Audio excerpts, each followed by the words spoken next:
본 방송에서 제공하는 투자 정보는 투자 판단에 대한 조언입니다. 방송에서 제공하는 주식의 가치, 가격 상승 및 하락에 대해서는 방송사에서 보장하지 않습니다.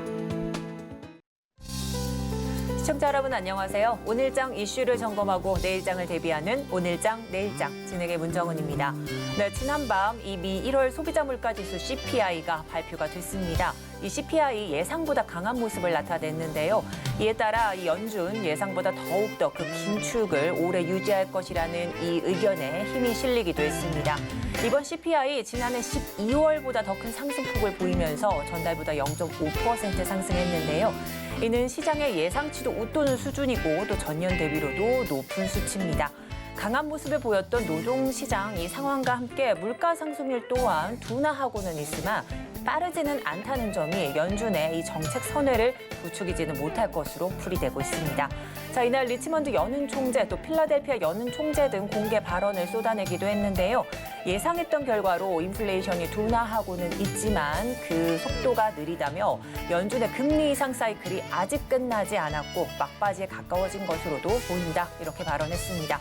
자, 이 같은 간밤 CPI 발표에 뉴욕 증시 혼조 마감했는데요. 3대 지수 모두 보합권에서 갈피를 잡지 못했습니다. 다만 나스닥 지수만이 소폭 상승으로 마감했습니다. 현재 국내 증시도 내림세입니다. 장 초반 상승 출발했던 코스피 지수가 외인과 기관의 매도세에 현재 낙폭을 키워가면서 1%대 낙폭을 유지하고 있습니다. 오늘장을 분석하고 내일장을 대비하는 오늘장 내일장은 유튜브 채널로도 만나보실 수 있습니다. 유튜브에서 서울경제TV를 검색하시면 실시간 스트리밍 참여 가능합니다. 또한 본 방송에서 제공하는 정보는 투자 판단에 대한 조언일 뿐 해당 주식의 가치와 수익률은 보장하지 않습니다. 아울러 서울경제TV와 서울경제신문은 당사의 브랜드입니다. 최근 당사를 사칭하는 사례가 속출하고 있으니 각별히 유의하시기 바랍니다. 그럼 본격적으로 오늘장 내일장 시작합니다.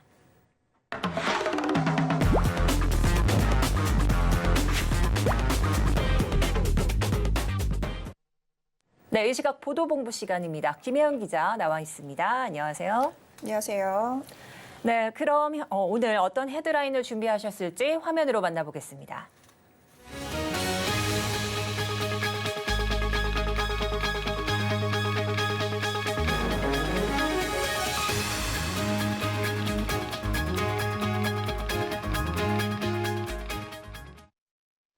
네, 윤석열 대통령이 올해 첫 비상경제 민생 회의를 주재했는데요. 어떤 대책들이 좀 나왔을까요?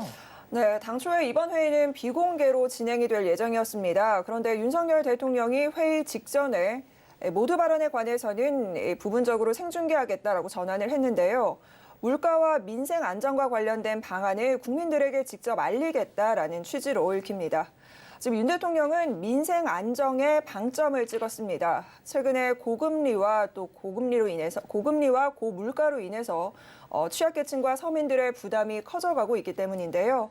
이에 윤 대통령은 공공요금과 관련해서 민생 분야에서의 공공요금, 에너지요금, 그리고 통신비용과 금융비용 등 서민 취약계층과 직결되는 4대 민생 분야에 관해서 지출 부담은 좀 줄이고 취약계층에 관한 지원은 강화하겠다라는 골자를 내놨습니다.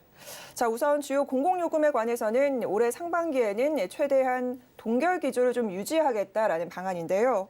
지난 겨울철 난방비 부담에 교통과 관련된 공공요금까지 오르면서 서민층의 부담이 굉장히 컸습니다. 어려움을 호소하고 있는 국민들이 지금 상당히 많다라는 부분 드러나고 있는데요. 이에 윤 대통령은 도로나 철도 등 중앙정부가 관리하는 공공요금에 관해서는 상반기 내에는 최대한 금액을 올리지 않는 방향으로 그 기조를 끌고 가겠다라고 지금 밝혔습니다. 또한 통신업계와 금융업계에 대해서는 고통부담을 좀 나누자라는 것을 당부했는데요. 금융과 이 통신과 관련돼서는 아무래도 공공재적인 성격을 띠고 있는 만큼 자발적인 업계의 고통분담이 필요한 시점이라고 강조했습니다. 네, 이렇게 4대 민생 분야에 대한 지출 부담은 또 줄이고 또 취약계층 지원을 강화한다는 계획. 이렇게 해서 윤 대통령 현재 민생 안전에 방점을 찍고 있다. 이 부분이 좀 눈에 들어옵니다. 자, 다음 이슈 보도록 하겠습니다. 통계청이 1월 고용 동향을 발표했습니다. 이 취업자 증가세가 좀 늘었나요? 아니요, 줄었습니다. 고용시장 지금 한파입니다. 지금 일자리 증가세가 8개월째 둔화하고 있는데요. 지난 1월에 취업자 증가폭을 살펴보면 41만 명 증가하는 데 그쳤습니다. 지금 이게 22개월 내 최저치입니다. 경기가 둔화하면서 고용시장이 급격히 얼어붙는 모습 보여지고 있습니다. 통계청이 오늘 발표한 1월 고용 동향에 따르면 지난달 취업자 증가폭은 1년 전과 비교해 41만 1,000명 늘어나는 데 그쳤습니다. 그렇다면 이 연령대별 업종별 현황도 궁금한데요. 네, 연령대별 취업자 수 증가폭을 살펴보면 지금 우리의 고용시장이 참 건강하지 않다라는 점을 우리가 여실하게 느낄 수가 있습니다. 60대 이상에서의 취업자 증가폭이 크게 늘어난 형국인데요. 쉽게 말해서 고령층이 전체 취업자 증가폭을 떠받치고 있는 형국이다라고 보시면 됩니다. 지난달 60대 이상에서의 취업자 증가폭이 전체 취업자 중에서 97%를 차지했습니다. 반면에 20대나 40대 같은 경우에는 취업자 증가폭이 감소했는데요. 40대 같은 경우에는 지금 7개월째 감소세가 이어지고 있고 20대 역시나 지난 11월 이후 마이너스로 돌아선 이후에 지금 감소폭이 점점 더 커지고 있습니다. 이번에는 업종별로 조금 자세히 살펴보도록 하죠. 눈에 띄는 부분은 제조업입니다. 제조업에서의 취업자 증가폭이 15개월 만에 감소로 전환이 된 상황입니다. 지금 수출이 조금 막히면서 수출 부진에 제조업 경기가 둔화하고 이에 따라서 고용시장도 한파가 불어닥친 모습인데요. 하반기 들어서면서 중국 리오프닝과 관련해서 제조업 경기가 조금 살아날 수 있다라는 희망 섞인 이야기가 나오고는 있는데 이게 바로 고용으로 이어질지는 미지수다라는 평가가 많습니다. 반면에 늘어난 부분도 있습니다. 늘어난 쪽은 코로나19 거리두기 완화 영향에 대면 업종에서의 취업자 증가폭이 좀 늘었는데요. 보건이나 사회복지 서비스업에서 22만 명, 숙박과 관련된 서비스 업종에서 21만 명의 취업자가 증가했습니다. 네, 그야말로 취업 시장 한파입니다. 자, 이 업종별로도 취업자 증가세가 좀 엇갈리는 점 좀 안타까운 상황인데 빨리 해결이 됐으면 좋겠습니다. 이제 다음 이슈 보도록 하겠습니다. 고금리 여파에 서울 소형 빌라에 이 월세 고액 거래가 급증하고 있다고요? 네, 월세 선호 현상이 두드러지는 가운데 지금 고액 월세의 거래 건수가 크게 늘고 있습니다. 서울 지역에서의 소형 빌라 100만 원이 넘는 월세와 관련된 거래 비중이 급증하고 있는 모습인데요. 지금 금리가 고공행진하고 있죠. 이에 따라서 전세자금 대출 금리가 높아지고 있고 최근에는 집값이 하락하면서 이른바 깡통 전세라고 하는데 전세 사기와 관련된 그런 건수도 늘어나면서 이런 영향들이 어느 정도 파급이 좀 된 것으로 보여집니다. 지난해 서울의 소형 빌라 거래 건수를 살펴보면 4만여 건 정도가 되는데 이 가운데 월세가 100만 원이 넘는 이런 고액 월세 거래량은 3천 건이 넘었습니다. 비중으로 보면 14.6% 정도 달하는데요.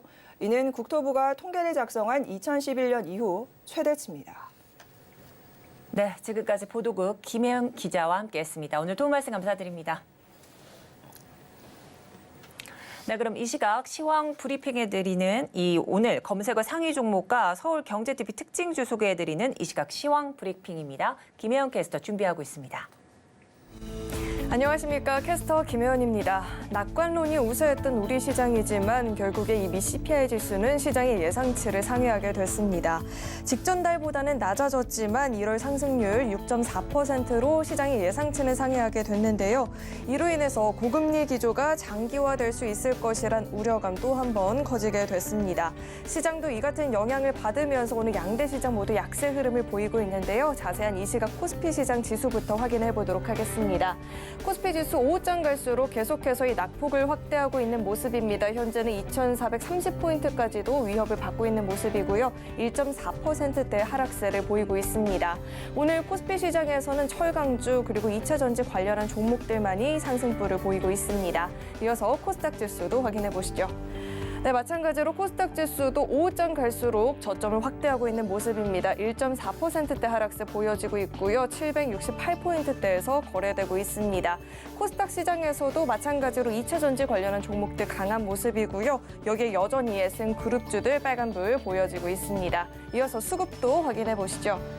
네, 외국인과 기관의 양 매도세가 들어오고 있습니다. 이 매도폭도 장중에 계속해서 확대를 하고 있는 모습입니다. 기관이 5,943억 원, 외국인은 3,263억 원의 매도 우위를 보이고 있습니다. 이어서 코스닥의 수급도 확인해 보시죠. 네, 코스닥 수급 확인해 보도록 하겠습니다. 마찬가지로 외국인과 기관의 양 매도세 들어오고 있는 모습입니다. 계속해서 매도폭도 확대가 되고 있는 모습이고요. 기관이 1,755억 원, 외국인은 1,185억 원대의 매도세 보여지고 있습니다. 네, 이어서 오늘장 상승하는 업종 테마 살펴보도록 하겠습니다. 오늘 시장에서는 이 철강주들이 빨간불을 보이고 있습니다. 중국의 리오프닝이 철강 수요 회복으로 이어질 수 있을 것이란 기대감이 커지고 있다라고 하죠. 중국은 세계 최대 철강 생산국이자 소비국인데요. 철강 가격에 큰 영향을 미치고 있는 국가이기도 합니다. 춘절이 지난 이후에 중국 철강 시장의 상품 선물에서 뚜렷한 방향성은 현재 나타나고 있지 않지만 추가적인 경기 부양책으로 철강 가격을 지지해 줄 것이란 전망들 나오고 있고요. 또 같은 기간 미국과 유럽에서는 철강 시황이 계속해서 호조를 보이고 있기 때문에 이 주가에 긍정적인 영향을 미치고 있다는 분석들 나오고 있습니다. 포스코홀딩스가 현재 5% 넘는 상승세를 보여주고 있고요. 동국제강도 3%대, KG스틸도 2% 넘는 오름세를 보여주고 있습니다. 이어서 하락하는 업종 테마도 살펴보겠습니다. 네, 오늘 정유주들은 전일의 상승분을 반납하고 있는 흐름입니다. 지난 금요일 러시아가 감산 소식을 밝히게 되면서 영향을 받고 정유주들이 강세를 보였었죠. 러시아가 서방 국가들에게 대응해서 3월에 하루 50만 배럴의 원유를 감산할 것이라고 발표를 했습니다. 이 같은 소식에 국제유가도 한 주간 8% 넘는 상승을 보였고요. 국내 관련주들도 큰 폭의 시세를 보였었는데 오늘은 지수 하락과 함께 차익 실현 매물들이 나오면서 조정을 보이고 있습니다. 또 SK이노베이션은 추가적인 소식이 또 있었죠. 미국 포드 자동차가 전기 픽업 트럭인 F150 라이트닝의 생산을 일시 중단하겠다라는 소식이 전해지면서 낙폭을 확대하고 있는 모습입니다. SK이노베이션이 현재 7% 넘는 하락세를 보이고 있고요. S-오일도 3%대, 한국석유도 2% 넘는 낙폭을 보이고 있습니다. 네, 이어서 증시 탑10 확인해 보겠습니다. 미 정부가 자국 반도체 산업 지원을 위해서 반도체 과학법의 세부 지침 내용을 조만간 발표할 것이라고 하죠. 중국 투자를 제한한다라는 내용인데요. 중국 내에 공장을 두고 있는 한국 반도체 기업들에게도 타격을 줄 수 있을 것이란 전망들 나오면서 삼성전자와 SK하이닉스도 오늘 낙폭을 보이고 있습니다. 또 오늘 시장에서 AI 서비스 관련한 종목들 차익 실현 매물들 나오고 있는데요. 네이버와 카카오도 각각 2%대 하락세를 보이고 있습니다. 서울경제가 뽑은 특징주도 확인해 보겠습니다. 지니뮤직은 지난해 역대급 실적을 달성했다라고 하죠. 장 초반부터 강한 모습 보여지고 있고요. 센즈랩은 오늘 코스닥 상장 첫날인데요. 상한가 터치하는 모습도 나타났지만 현재는 그 상승폭이 다소 축소가 된 모습입니다. 서플러스 글로벌은 구글이 서버용 칩을 자체적으로 생산하기로 하고 TSMC의 서버 칩 위탁 생산을 위한 설계권을 넘겼다라는 소식에 영향을 받으면서 급등세를 보이고 있습니다. 네, 그럼 먼저 삼성전자부터 살펴보도록 하겠습니다. 네, 삼성전자가 자회사 삼성 디스플레이로부터 20조 원을 빌린다라고 합니다. 올 상반기 예년과 같은 반도체 투자 규모를 유지하기 위함이라고 하는데요. 반도체 불황이 이어지다 보니까 이례적으로 재원 확보에 나서고 있는 모습이다라는 분석들 나오고 있습니다. 주가도 현재 1% 넘는 하락세를 보이고 있습니다. 이어서 한국가스공사 살펴보도록 하겠습니다. 네, 윤석열 대통령이 에너지 요금 인상폭과 속도를 조정해서 서민 부담을 최소화하겠다라고 밝혔습니다. 올해 에너지 요금 추가 인상으로 적자 문제가 일부 해소가 될 수 있을 것이란 기대감이 있었던 이 한국가스공사는 실망감에 오늘장 약세를 기록하고 있는 모습입니다. 현재도 2%대 하락세 보여지고 있는 상황이고요. 마지막으로 SM 살펴보도록 하겠습니다. 네, SM의 주가는 연일 강하게 움직여주고 있는 모습입니다. 시가총액 7위 자리도 굳건하게 지켜지고 있는 모습이고요. 오늘 주가는 12만 원을 돌파하게 되면서 하이브의 공개 매수에 차질이 생길 수 있을 것이란 우려감도 현재 나오고 있는 상황입니다. 현재도 3%대 강세를 보여주고 있습니다. 네, 지금까지 증시 탑10 확인해봤습니다.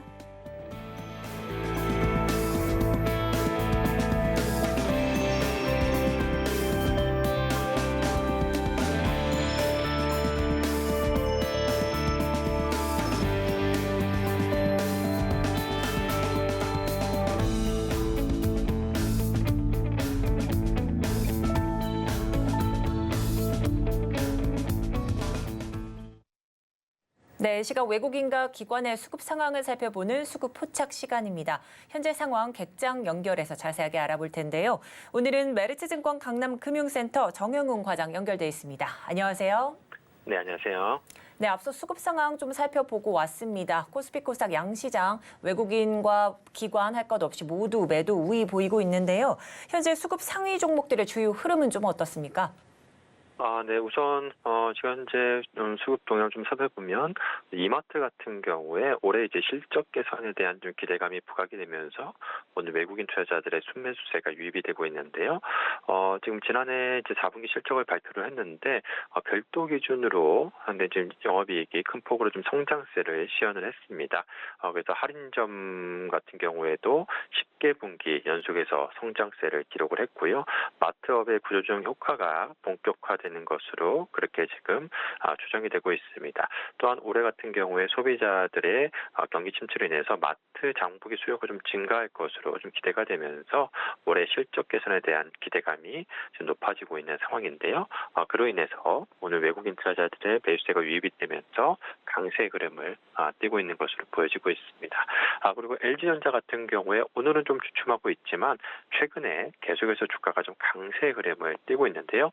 기관 투자자들의 최근에 지속적인 러브콜이 이어지면서 주가가 강세 흐름을 보였었는데 오늘 같은 경우에는 또 외국인 투자자들의 매수세가 좀 유입이 되고 있습니다. 최근에 전장 사업 부분의 성장성이 재차 부각이 되면서 시장에서 좀 주목을 받고 있는 것으로 보여지고 있고요. 그리고 오늘 LG 에너지 솔루션 같은 경우에도 오늘 강세 흐름을 띠고 있습니다. 에너지 솔루션 같은 경우에는 외국인과 기관의 동반 순매수세가 유입이 되고 있는데요. 어제 이제 미증시에서 테슬라가 급등세를 좀 기록한 것이 투자 심리에 긍정적인 영향을 미치고 있는 것으로 보여지고 있습니다. 네, 오늘 세 가지 종목 이마트, LG전자, LG에너지솔루션을 이 시각 수급 상위 종목으로 이렇게 설명을 해주셨는데요. 그렇다면 과장님께서 현재 주목하고 계시는 특징주는 어떤 게 있을까요? 네, 이 중에서는 최근에 계속해서 주가가 좀 강세 흐름을 보이고 있는 LG전자를 주목을 하고 있습니다. 오늘 같은 경우에는 주가가 좀 쉬어가는 흐름이 나타나고 있는 상황이기 때문에 오히려 조정 시에 좀 매수 관점으로 좀 봐도 좋지 않을까 그렇게 보여지고 있는데요. 무엇보다 최근에 주가 상승의 이유는 바로 이제 전장 사업 부분이 새로운 성장 동력으로 부각이 되면서 향후 주가 재평가에 대한 기대감이 높아지고 있다. 볼 수가 있겠습니다. 올해 같은 경우에는 전장 부분 쪽에서 높은 수주 잔고를 바탕으로 해서 본격적인 이제 이익 성장세가 나타날 것으로 기대가 되고 있고요. 특히나 지난 작년 4분기에 이제 LG 이노텍 향 그 대규모 일회성 비용이 반영이 되면서 어느 정도 재고 조정이 좀 마무리되었다는 점에서 올해 실적 개선에 대한 기대감이 좀 높은 상황이다. 볼 수가 있겠습니다. 즉 지금 재고 부담이 완화된 상황에서 올해 출하 반등에 대한 기대감이 높은 상황이고 여기에 지금 전장 부분 쪽에 성장세가 본격화될 것으로 기대가 되면서 재차 이제 시장에서 계속해서 좀 주목받을 가능성이 높다라고 볼 수가 있겠고요. 그동안에 계속해서 시장에서 P/E 5배 수준으로 저평가받아 왔었던 이러한 부분이 향후 주가가 좀 재평가될 가능성이 높지 않을까 그렇게 보고 있습니다. 네, 전장 사업 부문에서도 새로운 성장 동력이 좀 부각된다는 등 여러 가지 호재가 조금 작용하고 있는데요. 또한 LG전자 주가 재평가 기대감도 갖고 있다 하시면서 오늘의 특징들로 꼽아주셨습니다. 네, 지금까지 메리츠증권 강남금융센터 정영근 과장과 함께했습니다. 도움 말씀 감사드립니다. 네, 고맙습니다. 네, 그럼 이어서 오늘 시장을 주도하는 업종과 이슈에 대해 면밀하게 살펴보는 마켓 로드맵입니다. 자, 현재 리워드 홀딩스의 김성훈 이사 나와 있습니다. 안녕하세요. 안녕하십니까? 네, 이제 미 CPI가 발표가 됐습니다. 이 여파로 양시장 국내 증시도 이제 하락세를 좀 보이고 있는데 하지만 2차 전지주들은 좀 강한 흐름을 나타내고 있습니다. 이 간밤 뉴욕 증시에서도 나스닥은 소폭 오름세를 좀 보였었는데요. 아무래도 이 나스닥을 이끈 건 테슬라의 급등세다 이렇게 보는 게 좀 맞을 것 같습니다. 이 테슬라 반등이 2차 전지주를 좀 견인한다 이런 풀이도 나오는데 이 1월 단기 급등 후에 조정을 좀 겪었던 테슬라입니다. 자, 근데 이번 반등의 요인은 좀 어디에서 찾을 수 있는지 궁금하고요. 또 이 국내 2차 전지주에 계속해서 영향을 미칠지도 궁금한데요. 어떻게 보시나요? 네. 그동안 테슬라를 비롯한 성장주들이 금리 인상 시기 작년부터 작년 내내 이제 연준에서 금리를 좀 빠르게 올리지 않았겠습니까? 그래서 금리 인상 시기에 성장주들이 좀 빠르게 내려왔었던 부분들이 있었고요. 그리고 4분기부터 중국 공장, 테슬라 중국 공장에서 생산량이 급감하는 그런 모습이 나오면서 테슬라가 한 번 더 급락하는 모습이 작년 하반기에 나왔습니다. 여기에 대해서 작년 말부터 올 초까지 이 전체 시장을 짓눌렀었던 요인 중에 하나가 바로 경기 침체에 대한 우려가 아니었겠습니까? 경기 침체가 오면 당연히 사람들이 지갑을 닫기 때문에 자동차에 대한 어떤 소비는 줄어들 것이라는 그런 우려감도 결국은 테슬라의 주가 하락을 이끌었었던 요인 중에 하나였는데, 한 1월 중순부터 테슬라가 본격적인 반격을 시작했습니다. 일단 테슬라만이 할 수 있는 방법이죠. 가격 인하 경쟁을 시작했습니다. 그러면서 때마침 운이 좋았던 것인지 중국의 리오프닝을 이제 시작을 했었죠. 그러면서 중국의 모 테슬라 딜러가 일주일 동안 팔았던 물량이 자기가 1년 동안 팔았던 물량만큼 일주일 만에 팔았다라는 내용을 트위터에 올리면서 자랑을 했었던 것이 화제가 된 적도 있었습니다. 그리고 중국이 이제 팬데믹 기간 동안 갇혀 살지 않았겠습니까? 그러면서 돈을 쓰지 못하기 때문에 중국 국민들의 저축률이 거의 초과 저축이 사상 최대치인 것도 테슬라의 판매에 어떤 일조했다 이렇게 볼 수가 있을 것 같습니다. 여기에 더해서 이제 3월 초에 테슬라 인베스터 데이가 예정이 되어 있습니다. 마스터 플랜 3를 발표 예정인데 2016년도에 마스터 플랜 2를 발표하고 나서 테슬라의 주가가 약 1,400%가 올랐어요. 그 당시에 발표했었던 내용 대표적으로 오토파일럿 관련된 내용도 있었는데, 자, 이번에는 어떤 내용들이 발표될지는 이제 가봐야지 알 것 같습니다만은 이런 마스터 플랜 3에 대한 어떤 기대감도 테슬라 주가 상승에 상당히 큰 영향을 미친 것 같습니다. 당연히 국내 2차 전지 섹터의 심리에 당연히 어떤 우호적인 영향을 미쳤다라고 봐야 될 것 같고요. 여기에 대해서 국내 2차 전지 섹터의 경우에는 최근에 많이 올랐었던 에코프로, LNF 이런 종목들의 경우에는 또 대규모 수주에 대한 루머가 좀 시장에 많이 퍼져 있었던 것도 사실이기 때문에 일단은 그런 부분들이 합쳐지면서 최근에 2차 전지 섹터 랠리가 나왔다 이렇게 여러분들이 이해를 하시면 될 것 같습니다. 네.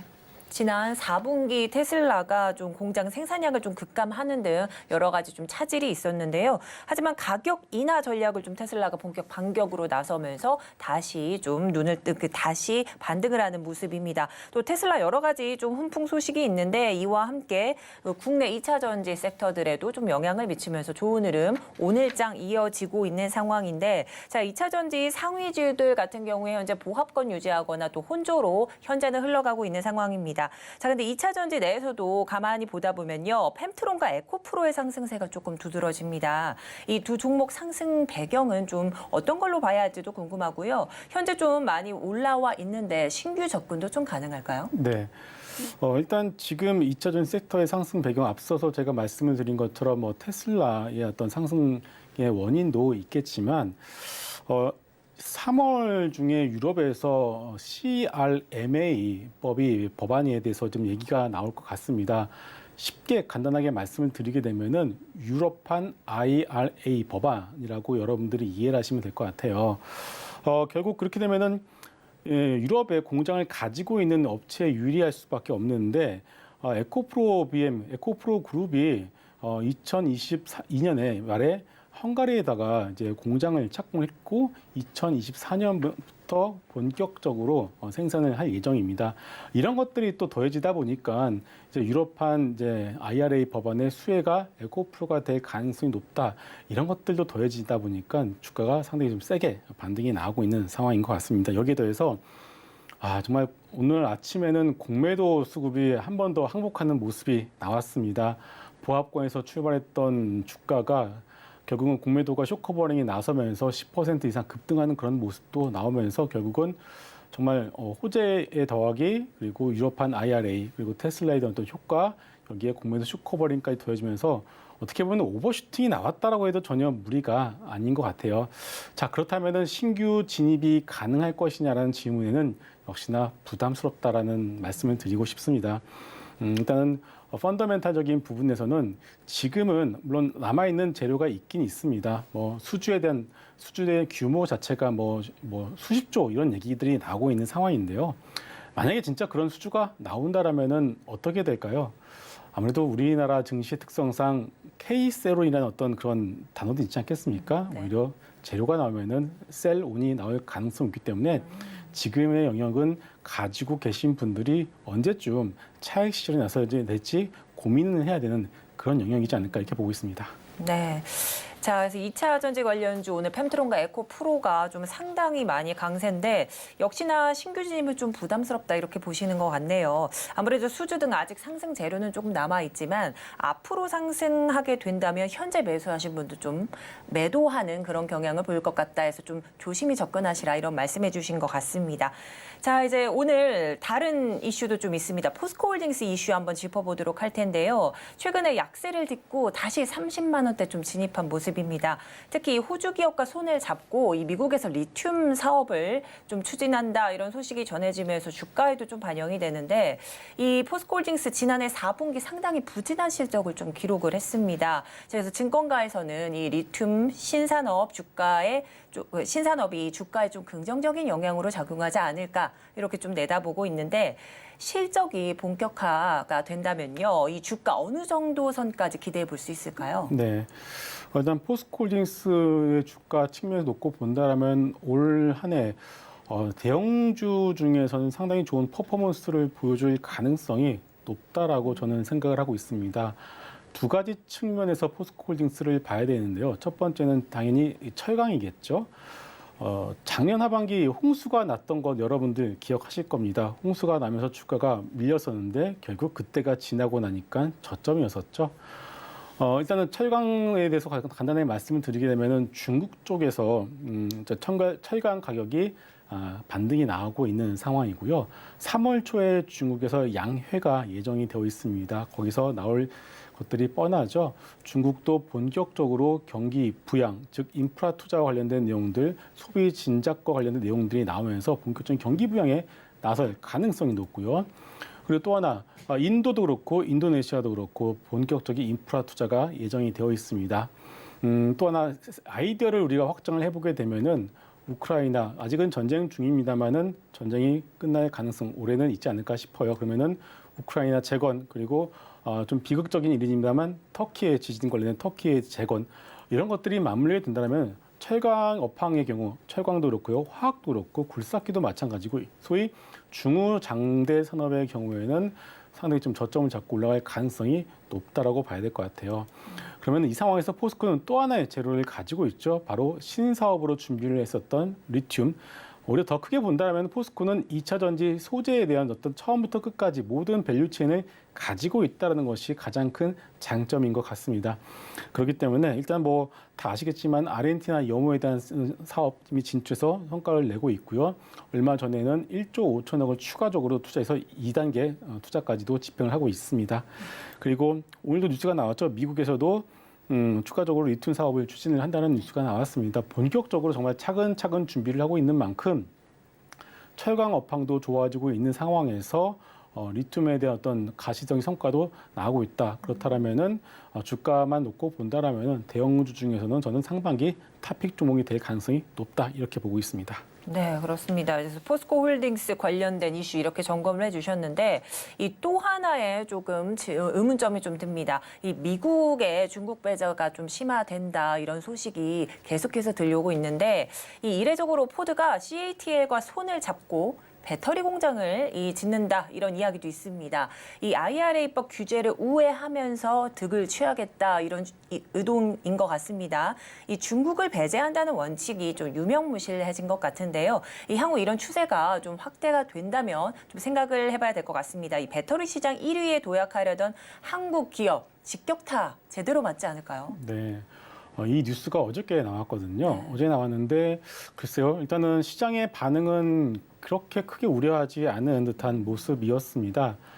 일단은 포드가 왜 그런 액션을 취했는지를 보게 되면은 테슬라가 전기차 가격을 본격적으로 인하하기 때문에 결국 가격 경쟁에 나섰다라고 봐야 되지 않을까 싶어요. 그렇다면은 근데 중요한 거는 이 바이든 정부의 의지인 것 같습니다. 결국 바이든 정부는 중국을 배제하기 위해서 IRA 법안을 이제 시행을 했는데 이렇게 각 기업들이 꼼수를 써서 가격 인하라는 명목으로 꼼수를 쓴다라면은 IRA 법안을 시행했었던 그 명분 자체가 없어지게 되는 것이거든요.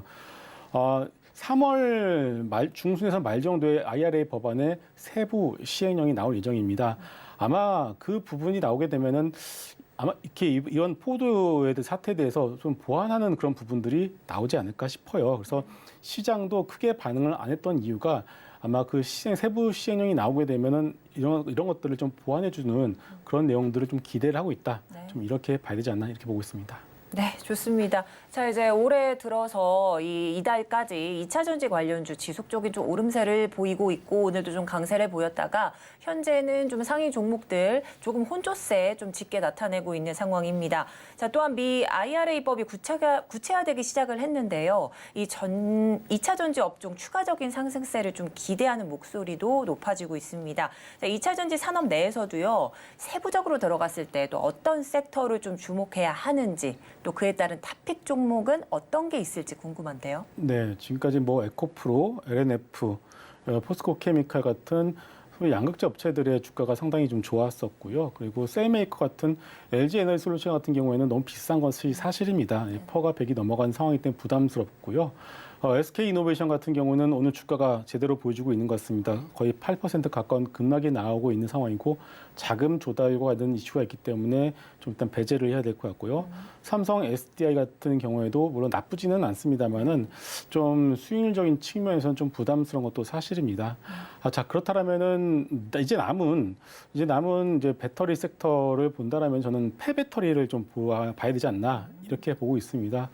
한번 작년에 시세를 냈다가 거의 한 6개월 정도 쉬어가는 흐름이 나왔고요. 이제 유럽에서 CRMA 법안이 시행이 된다라면은 이제 폐배터리에 대한 부분들 다시 부각이 될 가능성이 상당히 높을 것 같아요. 왜냐하면은 유럽 대륙의 특성상 니켈 등 배터리에 대한 어떤 광물과 이런 것들이 상당히 부족하거든요. 그렇다면은 핵심 광물을 유럽에서 생산을 해라. 그런데 유럽 자체가 대륙 자체가 핵심 광물이 부족한 대륙이자 그러면 결국 폐배터리 산업이 장기적으로 봤을 때는 성장할 수밖에 없거든요. 그렇다면은 결국 이제 이러한 공장을 유럽에 가지고 있는 폐배터리 업체들 그 안에서도 성일 하이텍 같은 종목들이 중장기적인 관점을 봤을 때는 상당히 좀 수혜를 입을 가능성이 높다라고 보고 있고요. 이 부분에 대해서는 성일 하이텍 컨퍼런스 콜에서도 회사 측도 어느 정도 인정을 한 부분입니다. 자, 그렇기 때문에 EU 유럽 현지 내에서도 유의미한 경쟁자가 또 없는 상황이에요. 그래서 성일 하이텍 같은 경우에는 좀 관심 있게 보셔도 좋을 것 같습니다. 네, 2차 전지 섹터 내에서 배터리 섹터 좀 볼 차례다 이렇게 말씀해 주시면서 이 장기적으로 봤을 때 성일 하이텍 좀 종목 탑픽으로 꼽아 주시면서 이렇게 설명을 해 주셨습니다. 네, 지금까지 리워드 홀딩스 김성훈 이사와 함께했습니다. 오늘 도움 말씀 감사드립니다.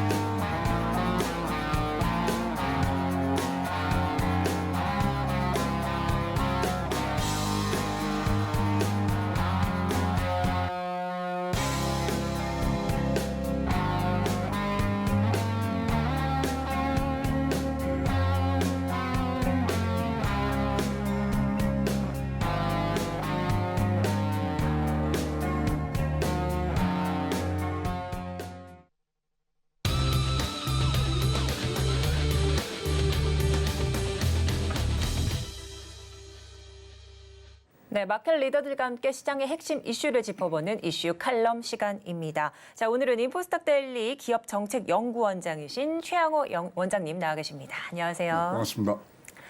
네, 이제 CPI 이야기를 빼놓지 않을 수가 없습니다. 이제 간밤에 발표가 됐는데요. 이 8개월 연속 둔화세 좀 확인됐지만 시장의 예상치를 좀 상회하면서 최악은 면했습니다. 네. 자, 근데 하지만 여전히 불안한 수준이다. 이런 좀 풀이가 나오고 있는데 더욱 이번 CPI의 관건이었던 게 바로 주거비였는데요. 지금까지 CPI를 좀 높인 주 원인이 바로 이 주거비는 잡히지 않은 모습을 좀 나타냈죠. 이 1월 CPI에 따른 미국 경제 어떻게 해석해야 될까요? 뭐 한마디로 말하면 저 장에서는 그런 거죠. 이게 무슨 일이고. 네, 왜냐하면은 지금 뭐 제롬 파월 의장이 저 기자회견 도중에 디스인플레이션이라는 말을 45분 동안 15번을 언급을 했는데도 불구하고 이게 왜 올라가지? 예, 그러한 지금 반응들을 좀 내밀고 있고요.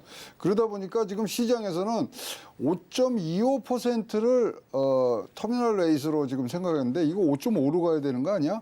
등등의 여러 가지가 나옵니다. 근데 미국 소비자 물가를 지금 보시면은 대개 이제 이렇게 구성이 됩니다. 상품에 대한 지출하는 부분이 25%, 그다음에 주거비가 한 50%, 죄송합니다. 주거비가 25%, 그다음에 서비스에 대해서는 50% 내는데 이 주거비의 비용이 25%에서 34%까지 지금 올라간 상황이기 때문에 이제 진짜로 아까 말씀드린 이게 무슨 일이고 41년 만에 최대의 지금 이 주거비 인상이 됐습니다. 그래서 전월 대비해서는 0.7% 올랐지만 전년 대비해서는 8%가량이 오르는 굉장히 놀라운 모습을 보였는데요. 어쨌거나 금리 인상으로 인해서 사실 주거비가 11%에서 14% 정도 지금 인상이 된 상황이기 때문에 이 부분을 어떻게 할 거냐가 지금 관건입니다. 근데 최근에 제롬 파월 의장이 디스인플레이션을 얘기하고 미국에서는 굉장히 새로운 제3의 시나리오가 나왔거든요. 그다음에 소프트 랜딩이냐 하드 랜딩이냐. 근데 무슨 제3의 시나리오가 뭐가 나왔냐면 노 랜딩이 나왔었어요. 경기 침체 없다. 바로 간다. 거기에 지금 발목을 잡는 듯한 부분들이 지금 있는데요. 이렇게 전체 경기가 큰 방향으로 지금 전환될 때는 이런 우당탕탕 아주 요철이 심한 구간을 항상 지나게 돼 있습니다. 그래서 이 부분들은 조금 더 지켜보시고요. 어차피 이제 3월 달에 가서야 미국이 금리를 한 번 더 올리는데 그 전까지 고용보고서 한 번, 그다음에 물가보고서 한 번, 두 개가 나오는데 거기까지를 잘 보셔야 되는 부분들이 지금 상존하고요. 뭐 많이 올라간 걸 보면 뭐 유류가도 좀 오르고 했지만 전체적으로 보시면 에너지 잡았죠, 식료품 잡았죠, 자동차, 중고자동차 가격 잡았죠, 전자제품도 지금 하락 추세에 지금 있는 상황이기 때문에 거주비와 그다음에 서비스. 근데 서비스는 가로 열고 가로 닫고 임금이거든요. 임금을 어떻게 잡느냐. 이것이 큰 관건으로 우리에게 남겨준 1월달 CPI의 결과라고 보여집니다. 네, 이번 발표에서 이제 주거비 상승이 41년 만에 최고치를 경신했다. 좀 놀라운 상황입니다. 좀 빨리 좀 자리 잡혀야 될 것 같은데 이 향후 노동시장 변화가 좀 관건이다 이렇게 덧붙여 주셨고요. 또 거주비와 이 서비스 즉 임금 잡기가 관건이다 이렇게 말씀해 주셨네요. 자 이제 간밤에 미 증시가 CPI 발표 이후에 혼조세를 좀 보이다가 나스닥 홀로 상승 마감했습니다.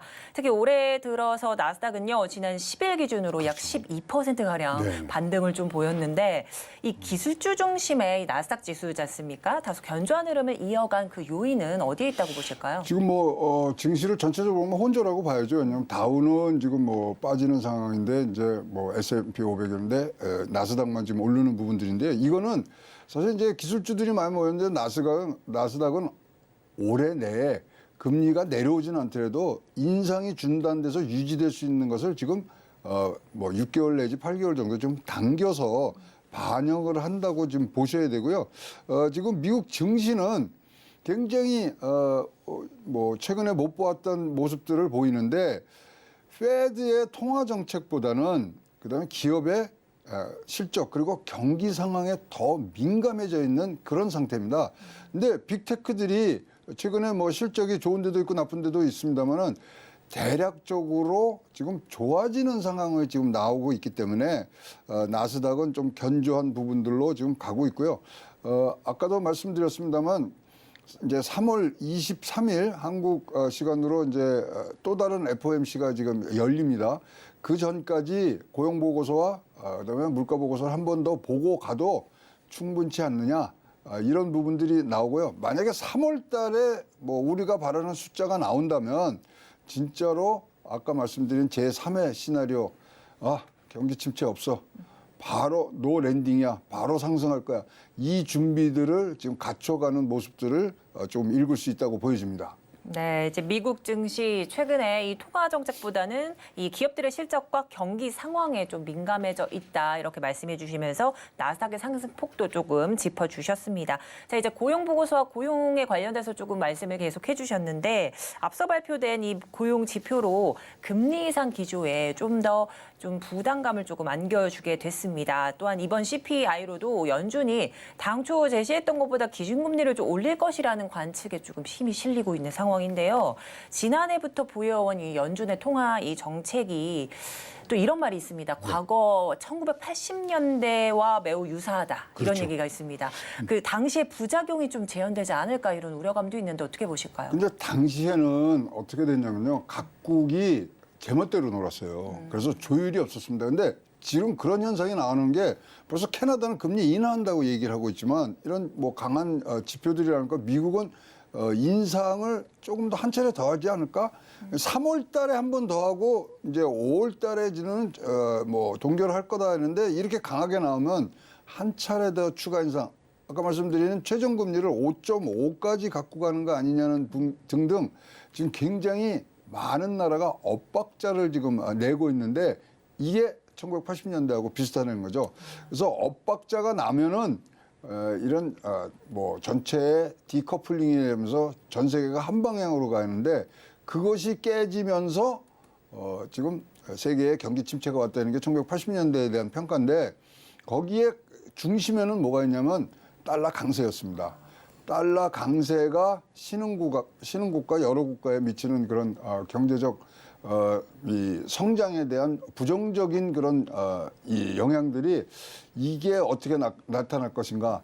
그래서 1980년대로 죄수의 딜레마라 그래요. 네. 죄수한테 야 너 이거 불면은 내가 감해줄게. 그러면 저쪽에 또 하고 서로 하는데 한쪽에서 금리를 올리면 이쪽에서는 그걸 막기 위해서 또 다른 조치를 하고 등등의 엇박자가 나는 부분들인데 딱지 국면에 지금 들어왔습니다. 그래서 지금 G20에서도 여러 나라가 금리 인하를 지금 얘기를 하고 있고요.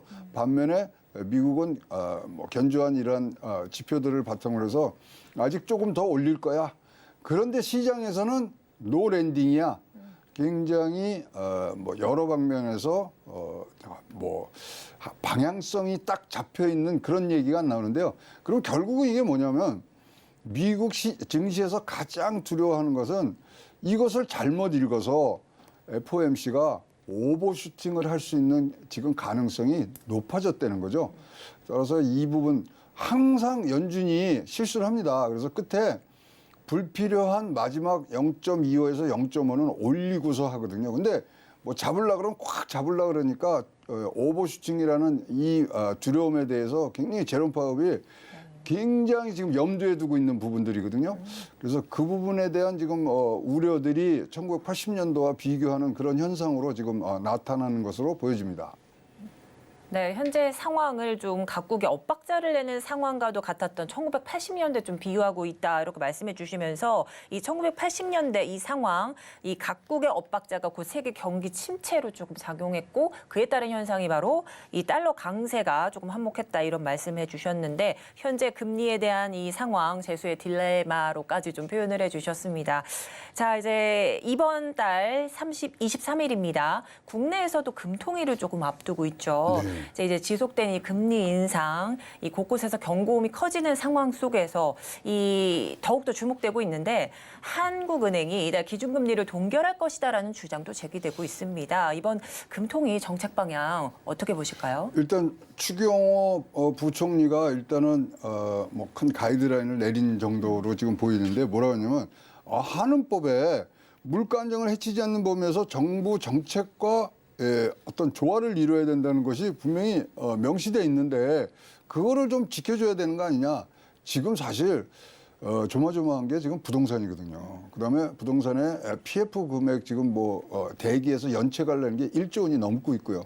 그러다 보니까 지금 금리를 올리는 순간 부동산 침체뿐만 아니라 경기 침체로 갈 수 있는 부분들에 있어서 좀 맞춰주세요. 이창용 총재님 뭐 이 말씀을 했단 말입니다.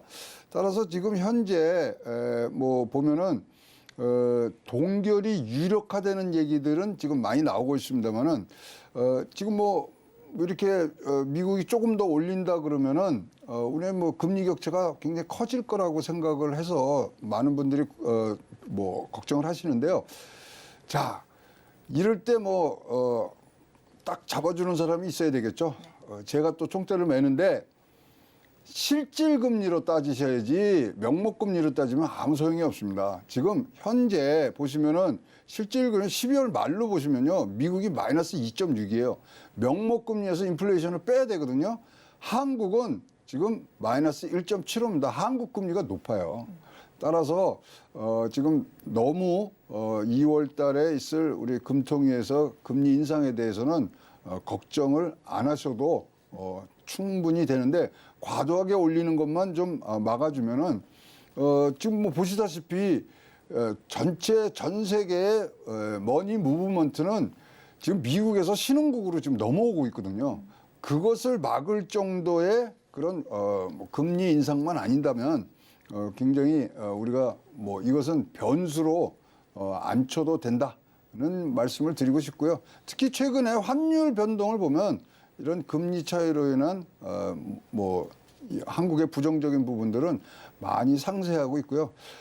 전체 머니 무브먼트만 말씀을 드리면 미국에서 유럽과 신흥국으로 지금 넘어오고 있고요. 네. 미국의 뭐 전체 성장주나 대형주에서 지금 신흥국의 가치주로 넘어오고 있는 흐름은 뚜렷하게 나타나고 있기 때문에 이런 부분들에 여러분들이 방점을 찍으셔서 포트폴리오를 조금 조정하는 정도, 그 정도의 영향력이 있는 2월 23일 금통이라고 보여집니다.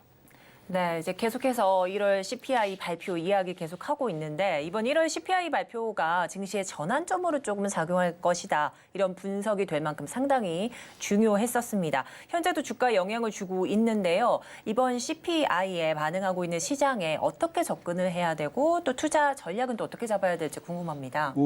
아까 말씀드린 대로 큰 방향이 움직이는 거기 때문에 조그만에 하나하나 다 대응하시면 우리가 지치게 되는 상황인데 지금 이제 큰 상황들이 벌어지고 있어요.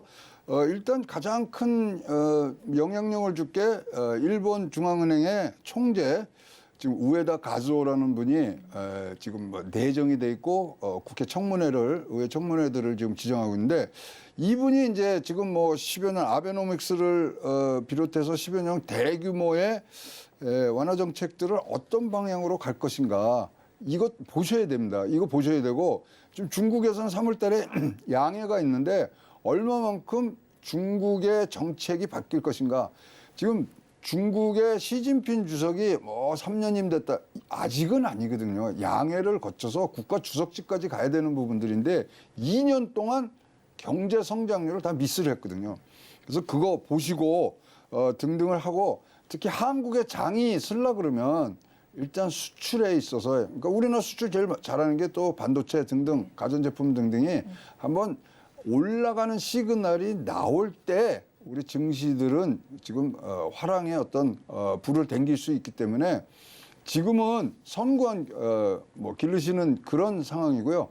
그렇다고 해서 지금 파시는 것도 조금 주저주저 하셔야 될 상황에 있기 때문에 지금은 방망이 짧게 잡으시고 가셔야 되는 부분들이고 선구안 기르시고 기업 실적, 경기에 민감한 증시가 됐다는 것만 염두에 두시면 굉장히 좋은 투자 전략으로 여러분께 다가갈 수 있다고 보여집니다. 네, 오늘 도움 말씀 여기까지 듣도록 하겠습니다. 지금까지 인포스탁 데일리 최양호 원장님과 함께했습니다. 감사드립니다. 네, 오늘장 내일장도 어느덧 마칠 시간이 됐습니다. 본 방송에서 제공하는 정보는 투자 판단에 대한 조언일 뿐 해당 주식의 가치와 수익률은 보장하지 않습니다. 또한 서울경제TV와 서울경제신문은 당사의 브랜드입니다. 최근 당사를 사칭하는 피해가 속출하고 있으니 각별히 유의하시기 바랍니다. 오늘 준비한 소식은 여기까지입니다. 함께해 주신 여러분 고맙습니다.